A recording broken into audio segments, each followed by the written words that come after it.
Hello. So today I'll be talking about RSX, Van ECK Vectors Russian ETF.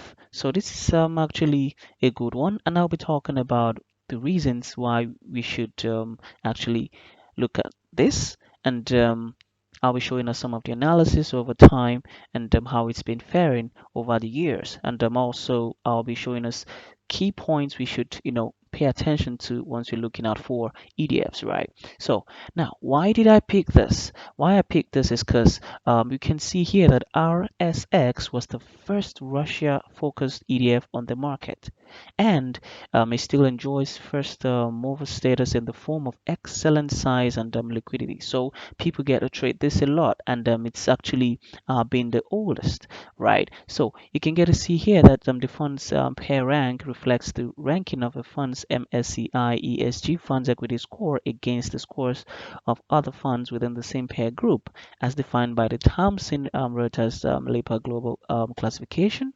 Van Eck Vectors Russia ETF ranks in the 38th percentile within the pair group and in the 73rd, you know, percentile within the global universe of all funds covered by MSCI ESG fund rating. So it's actually a good one. It's really, really, really good.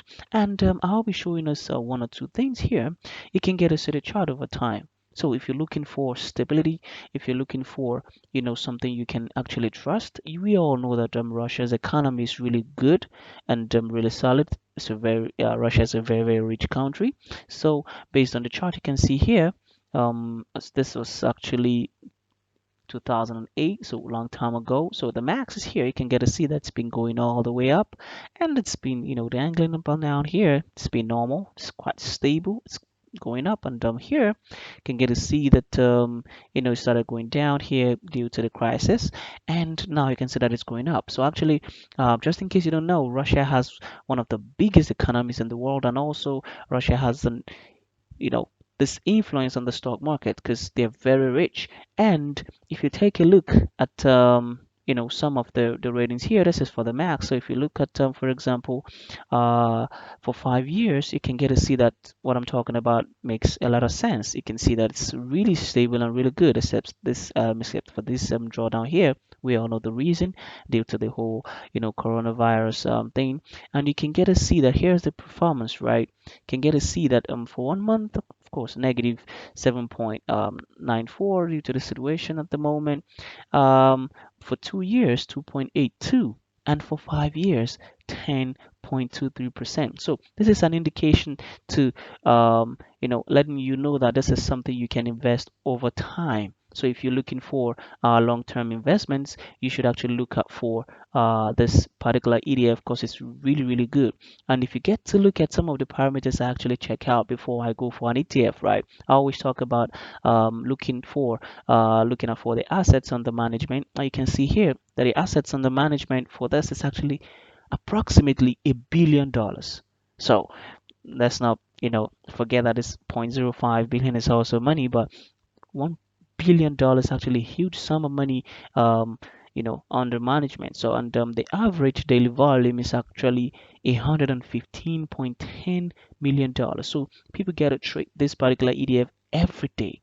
It's a good one, so you should check it out. And also, if you get to see the weighted average market cap, can get to see that it's $27.36 billion. Wow. And if you see the price and earnings ratio, you can see 9.14. The price book ratio 1.15. The distribution yield 6.83%. So it's a good one. You can get to see the next ex-dividend date is actually 21st of December 2020. And the number of holdings, they actually have 28.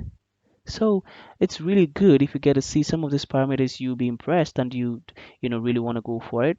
And if you see you know a little comparison with this pair, you get to see that it has an expense ratio of 0.67 compared to iShares.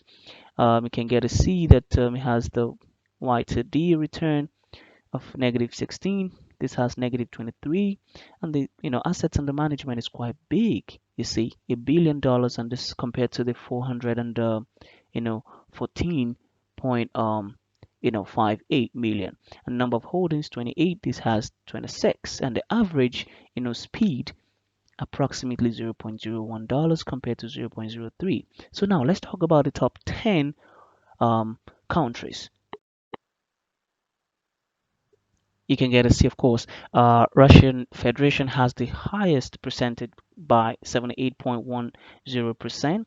United Kingdom has 7.74%, United States 6.14%, Netherlands 5.28%, Cyprus 2.73%, summing up to the amount of countries under this. So now you get to see the top 10 sectors, not so much. You get to see energy, Russia supplies energy actually to countries, to neighboring countries. I mean, get to see 33.36% basic materials, 27.92% financials, 11.99% approximately 12%, consumer non-cyclical 8.90%, technology 8.87%, telecommunications 6.25%, and utilities 2.70%. So this is actually impressive. You can decide to go for any of the companies on the energy, financials, basic materials, your choice. And if you get to see the top 10 holdings, so here are the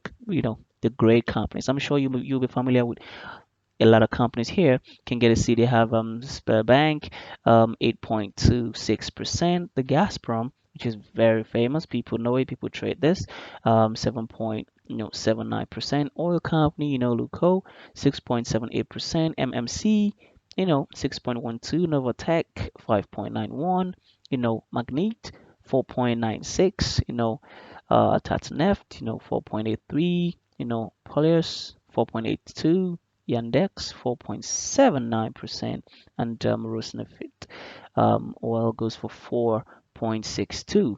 So everything weighing actually approximately 58.89%.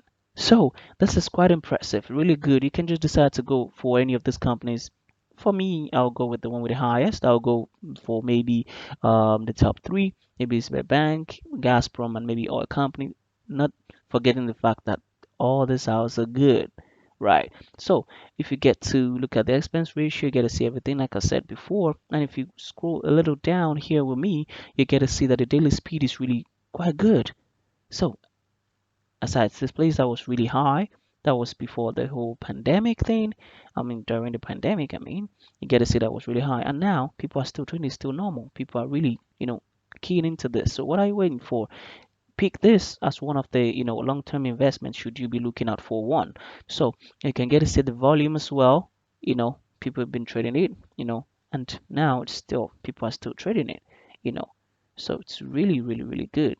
So and if you get to see, if you get to look up for the creation unit size, you can get to see that it's approximately 50,000, right? So this is a good one. Key into this, and I'm sure you will not you know regret it. So if you look up for the same company with investing.com, right? There is a little explanation about this right here, quite similar to the first one. You get to see here that it was actually reading here that it opened at 20.74 20.74, sorry, and then previously closed at 20.83. Right. So it's actually really good, and I'm sure you should key into this. You will not regret it. So should you have any questions about this particular instrument, please leave your comment right below, and would surely you know, reply you. And don't forget before I go that once you're looking out for an ETF, right, please pay attention to the few things you can get to see the assets under management and how much, the assets are actually worth. These are the things that will make you, key into it and get to see that, okay, this is actually a very big company and, you know, I should go for it. And you can check the average speed as well, and the median daily volume, which is for this actually $107 million. So I wish you the best, but for me, I would actually trade this at the moment. I will advise you to go into this as well if you're looking for long-term investments, and you would thank us later. Thank you.